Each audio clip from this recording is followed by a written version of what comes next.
Coba bayangkan Anda sedang duduk santai di ruang tamu Anda ya.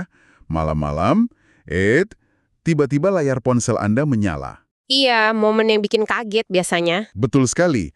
Apalagi kalau itu panggilan video dari nomor yang sama sekali tidak dikenal.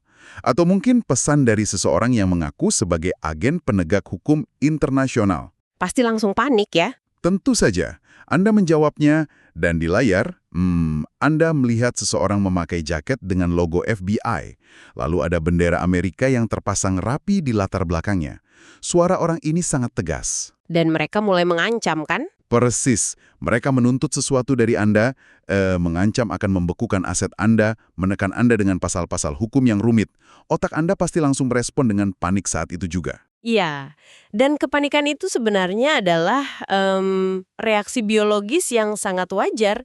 Otak kita itu memang sudah diprogram untuk merespon simbol-simbol otoritas visual. Kayak seragam atau bendera tadi ya. Betul, simbol seperti itu menciptakan kepatuhan seketika.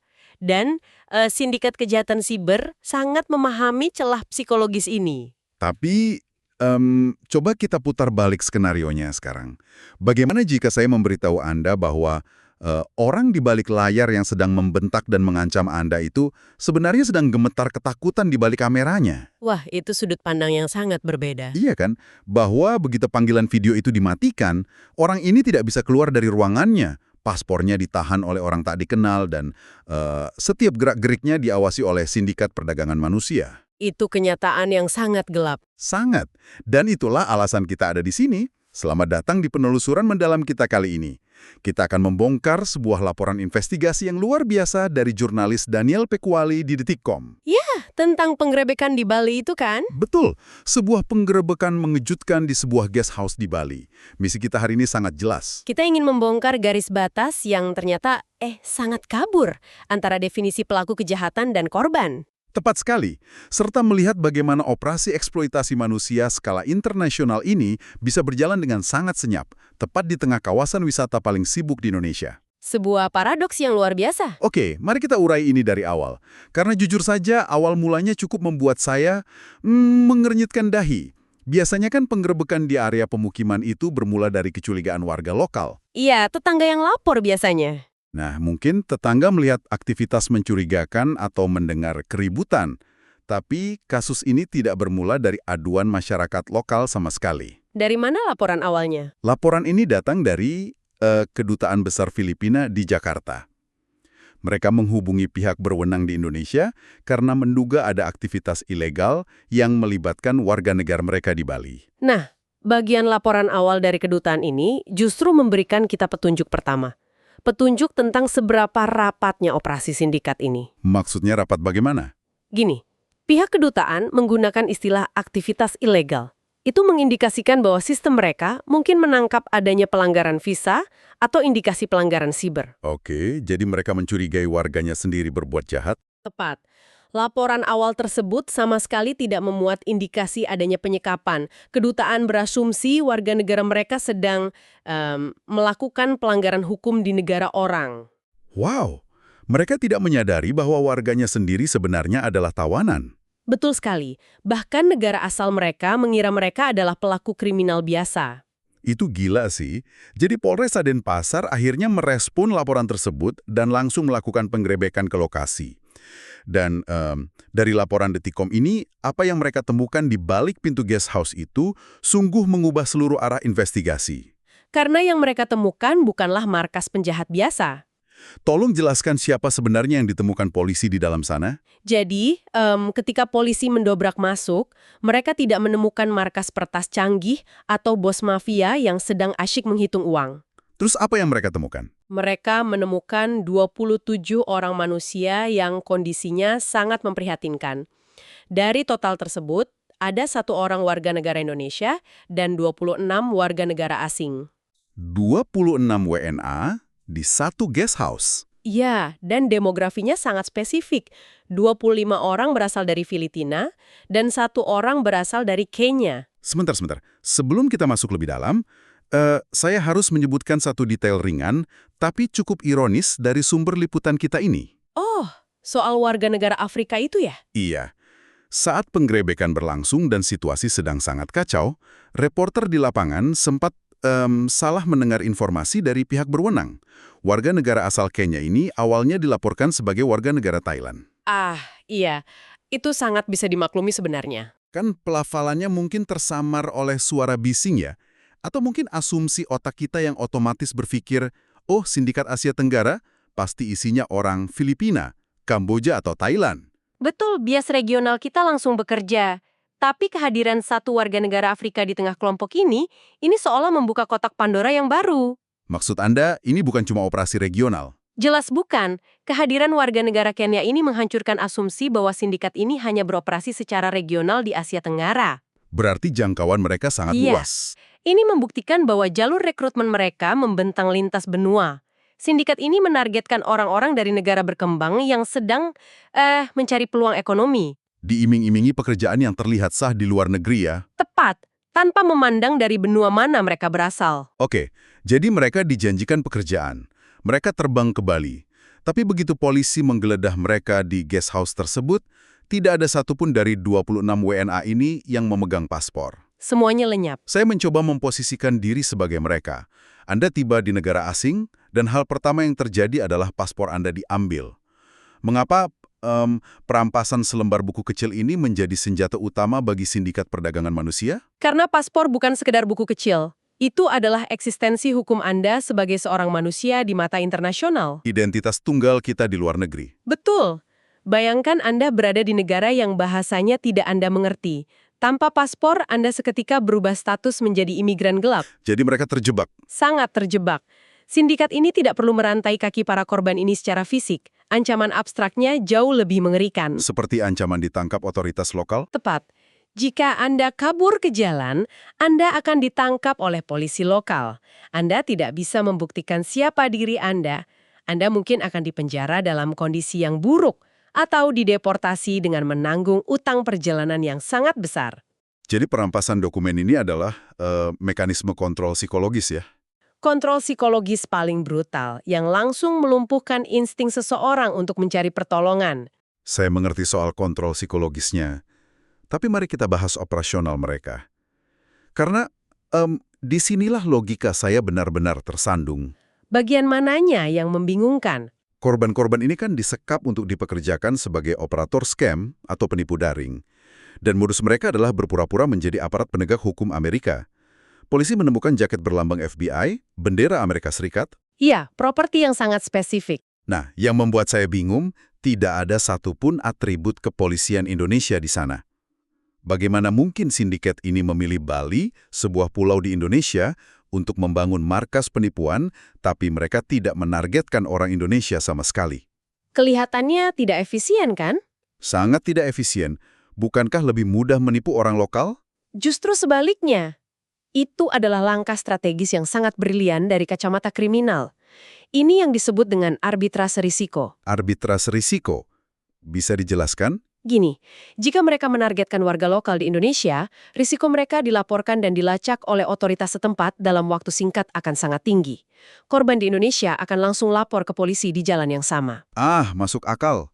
Polisi lokal bisa langsung menggerebek hari itu juga. Betul. Nah, dengan menargetkan warga negara Amerika Serikat menggunakan atribut FBI palsu, sindikat ini menciptakan jurang yurisdiksi yang sangat lebar. Jadi menyulitkan pelacakan. Sangat menyulitkan. Korban di Amerika akan melapor ke polisi Amerika, dan sangat sulit bagi otoritas di sana untuk segera melacak IP address yang sudah disamarkan, yang ujung-ujungnya merujuk pada sebuah rumah sewaan di Denpasar, Bali. Jadi Bali di sini hanya difungsikan sebagai titik buta atau blind spot operasional saja. Benar sekali, titik buta yang aman bagi mereka. Coba pikirkan tentang pengalaman Anda menerima panggilan penipuan. Seringkali kan kita merasa marah atau kesal. Tapi bayangkan Anda di Amerika, mengangkat video call, dan melihat bendera AS serta seseorang memakai jaket agen federal di layar Anda. Ilusinya sangat kuat. Sindikat ini mengubah guest house biasa menjadi sebuah studio teater. Sebuah sweatshop atau pabrik keringat yang memproduksi ilusi dan ketakutan digital. Dan itu memunculkan ironi yang sangat besar. Ya, ini memunculkan pertanyaan yang lebih gila lagi buat saya. Orang-orang yang memakai jaket FBI ini kan tawanan. Mereka sedang kelaparan, ketakutan, dan disekap. Bagaimana mereka bisa berakting membentak korban di Amerika dengan sangat meyakinkan? Ini adalah fenomena psikologis yang sering disebut sebagai rantai eksploitasi ketakutan. Rantai eksploitasi? Iya, para operator ini diancam dengan kekerasan fisik atau hukuman berlapis dari bos sindikat mereka jika mereka gagal memeras korban. Jadi mereka membentak bukan karena mereka berkuasa. Sama sekali bukan. Ketegasan, teriakan, dan intimidasi yang dilihat oleh korban di Amerika sebenarnya adalah manifestasi dari kepanikan absolut si operator itu sendiri. Mereka berteriak ke layar karena kalau tidak dapat uang, merekalah yang akan disiksa. Persis. Di era digital ini, ruang fisik dan ruang maya bisa memiliki dua realitas kekuasaan yang sepenuhnya bertolak belakang. Di layar mereka adalah predator, tapi di dunia nyata, mereka adalah mangsa. Luar biasa. Dan selama kurang lebih 3-4 bulan, operasi ini berjalan tanpa hambatan loh. Itu waktu yang cukup lama untuk operasi sebesar ini. Menurut kesaksian warga lokal di sekitar lokasi, guest house ini diisolasi secara ekstrim. Penghuninya tidak pernah terlihat keluar, jendela-jendela ditutup rapat. Mereka benar-benar terputus dari dunia luar. Murni hidup di dalam batas tembok tersebut. Bahkan untuk makan, mereka harus memasak sendiri menggunakan bahan seadanya, mengandalkan tutorial memasak dari YouTube. Ya, itu detail yang menarik. Tunggu, saya harus menghentikan Anda di sini. Mereka punya akses ke YouTube. Ya, mereka punya. Mereka punya koneksi internet berkecepatan tinggi untuk melakukan video call lintas benua ke Amerika. Kenapa tidak ada satupun dari 27 orang ini yang mencoba mengirim email diam-diam ke polisi atau mengirim pesan SOS ke keluarga mereka di Filipina lewat media sosial? Itu pertanyaan yang sangat krusial. Dan ini mengungkap lapis lain dari kecanggihan sindikat ini. Akses internet yang mereka miliki bukanlah akses internet bebas seperti yang Anda gunakan di rumah. Maksudnya internetnya dibatasi? Lebih dari dibatasi. Dalam operasi pabrik keringat digital semacam ini, setiap perangkat keras, setiap komputer, dan setiap jaringan Wi-Fi disadap. Disarap langsung oleh bosnya. Iya, diawasi menggunakan perangkat lunak pemantauan tingkat tinggi seperti kilohertz dan screen monitors. Bos sindikat bisa melihat setiap ketukan keyboard dan setiap situs yang dibuka secara real-time. Jadi, layar komputer itu sendiri adalah penjaganya. Sederhananya begitu. Jika seorang operator mencoba membuka tab baru untuk mengakses Gmail atau Facebook pribadi mereka, sistem akan langsung memberikan peringatan ke pengawas operasi. Dan hukumannya pasti berat. Hukumannya biasanya seketika dan sangat keras. Jadi internet di ruangan itu bukanlah jendela menuju dunia luar. Internet di sana adalah alat produksi mesin cuci uang yang tidak boleh digunakan untuk hal lain. Jadi mereka menonton YouTube itu murni karena diizinkan. Mereka bisa menonton tutorial YouTube untuk memasak sekedar untuk bertahan hidup. Karena sindikat butuh mereka tetap hidup untuk terus menipu. Tapi mereka tidak punya ruang digital sama sekali untuk meminta tolong. Skala kontrol operasional seperti ini membutuhkan pendanaan dan infrastruktur yang tidak main-main ya. Sangat besar. Menyewa guest house berbulan-bulan, membeli perangkat komputer, mengatur rute jaringan penipuan. Laporan sumber kita menyebutkan dari keterangan warga bahwa penyewa utama tempat tersebut diduga adalah seorang warga negara Cina. Walaupun kita harus berhati-hati di sini. Ya, kita harus memberikan catatan bahwa kepolisian Indonesia belum mengeluarkan pernyataan resmi mengenai identitas pelaku utama. Ini demi menjaga integritas penyelidikan yang sedang berlangsung. Betul, penyelidikannya masih terus berjalan. Tapi ini jelas bukan operasi amatiran. Siapa sebenarnya dalang tak kasat mata di balik tembok ini menurut pandangan Anda? Jika kita menganalisis tren kejahatan lintas negara dari laporan keamanan cyber regional beberapa tahun terakhir, apa yang terjadi di Bali ini identik dengan cetak biru operasi sindikat transnasional besar. Skala global ya? Ya, operasi semacam ini biasanya memiliki pusat komando di negara-negara dengan regulasi siber yang longgar. Dan mereka menempatkan sel-sel pabrik penipuan ini secara tersebar di berbagai negara. Itu menjelaskan kenapa mereka menyewa orang dari Filipina. Tepat sekali. Kemampuan bahasa Inggris mereka umumnya sangat baik, yang mana merupakan syarat mutlak untuk menipu target warga negara Amerika. Sindikat ini benar-benar merancang sebuah rantai pasokan manusia berskala global. Dan operasi besar ini secara tragis menghancurkan kehidupan puluhan manusia. Kita bicara tentang orang-orang yang terbang dengan harapan bisa mengirimkan uang untuk keluarga mereka. Dan berakhir menjadi tahanan. Saat polisi melakukan evakuasi, kondisi mereka dilaporkan sangat terguncang. Mereka mengalami trauma psikologis yang sangat berat. Dan yang membuat saya terenyuh, Sampai detik ini, mereka masih bungkam. Bungkam karena trauma. Mereka terlalu takut untuk membongkar siapa fasilitator yang menjemput mereka di bandara, atau siapa yang merekrut mereka di Filipina, atau siapa bos yang mengawasi mereka di Bali. Kebungkaman mereka adalah indikator paling jelas dari Stockholm Syndrome atau ya sekedar ketakutan yang mengakar dalam. Ancaman dari sindikat ini seringkali tidak berhenti pada individu tersebut. Mengancam keluarga mereka di rumah. Betul, sindikat yang terorganisasi biasanya menyimpan data lengkap tentang keluarga korban di negara asal. Bayangkan, diancam seperti ini. Jika kamu bicara ke polisi Indonesia, kami tahu di mana anak dan istrimu tinggal di Manila. Ya, ampun, itu ancaman yang mengerikan. Itu adalah jenis ancaman yang membuat mulut siapapun akan terkunci rapat, bahkan ketika mereka sudah dikelilingi oleh polisi yang berniat menyelamatkan mereka sekalipun. Makanya saat ini, para WNA tersebut ditempatkan di Rumah Detensi Imigrasi atau Rudenim di Bali. Pilak berwenang mengambil keputusan untuk tidak langsung memberondong mereka dengan interogasi. Polisi menunggu sampai kondisi psikologis mereka stabil. Dan keputusan pihak kepolisian untuk memberi jeda waktu itu adalah sebuah langkah investigasi yang sangat brilian. Kenapa bisa dibilang brilian? Jika Anda menekan seseorang yang sistem sarafnya masih berada dalam mode fight or flight, memori mereka akan terfragmentasi. Informasinya jadi kacau ya? Betul, informasi yang diberikan bisa jadi kontradiktif dan malah mengacaukan penyelidikan. Dengan memberikan mereka ruang yang aman, makanan yang layak, dan perawatan, polisi perlahan-lahan sedang membangun jembatan kepercayaan. Agar mereka mau bicara? Begitu para korban ini sadar bahwa otoritas Indonesia bukan perpanjangan tangan dari sindikat, barulah kepingan-kepingan informasi tentang siapa dalang utamanya bisa disatukan. Jembatan kepercayaan itu mungkin perlahan terbangun. Tapi mari kita masuk ke mimpi buruk yang sebenarnya dari kasus ini, yaitu sistem hukum kita. Ah ya, sisi hukumnya sangat rumit. Saya membaca laporan ini berulang kali dan saya terus kembali pada kebingungan yang sama. Kita memiliki 26 WNA yang terdampar di Bali tanpa dokumen. Secara hukum keimigrasian, mereka adalah pelanggar. Pelanggar administratif. Ancaman proseduralnya jelas. Penahanan 5 hingga 6 bulan dan disusul dengan pendeportasian. Tapi tunggu dulu. Di sisi lain, kepolisian sedang maraton mencari bukti apakah ada warga lokal yang ikut menjadi korban scam ini atau menelusuri tindak pidana cyber secara umum. Lapis pidananya sedang dicari. Nah, jika terbukti mereka melakukan kejahatan siber dari tanah Indonesia, mereka bisa dijerat hukum pidana yang ancamannya jauh lebih berat dari sekedar dideportasi.